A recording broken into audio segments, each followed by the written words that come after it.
Hi guys, today I'll be continuing our video how to make charcoal part 2. Look at how beautiful this charcoal is. Stay tuned.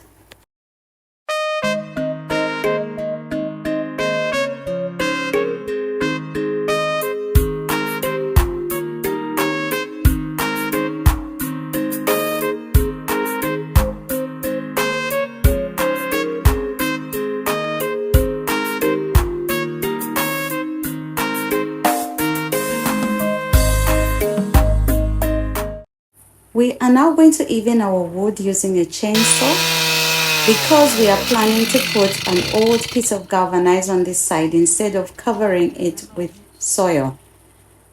Yeah. So welcome to our channel Bucky's Touch, where we share all our DIYs, and I am Bucky.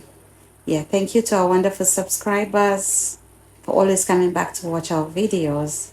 This side shown in the video will cover it with an old piece of galvanized, and then the top part we are going to use some wet cement bags and also some grass as just we're doing in the video. So we're doing this so that when we're covering the coal pit with soil, the soil doesn't seep through and settle in between the packed wood. I mean, people do things differently. This is how we're choosing to do it. So look at how this is how it's looking. Yeah, we also added some grass. We had some grass close by. This is how the top is looking. Not bad at all.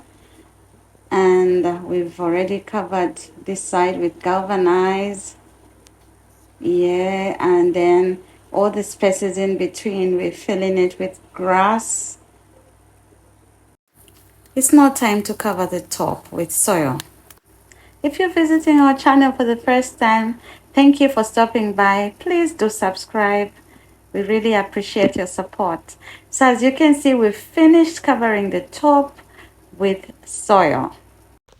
So our fire has already been lit in order to light the coal pit. A space was created where we are just pushing or sliding the fire inside the coal pit. Yeah, and then we're going to cover it because you don't want, the coal pit to just have flames all about. Otherwise the wood will just burn so quickly. It's supposed to be a slow burning. Yeah, so this is how it looks after covering and putting old galvanized all around. And well, our wood has started baking. 4 days later, the coal pit is ready to uncover. So we're going to start by removing the soil on top. I now have respect for people who make charcoal for a living. It's not an easy job. So most of the soil has been removed, and we've picked a lot of cores. And well, at least we've gotten quite a number of bags. I'm grateful. Look at our coals. Thanks for watching. Please subscribe, hit the notification bell for more videos, like and share. Goodbye.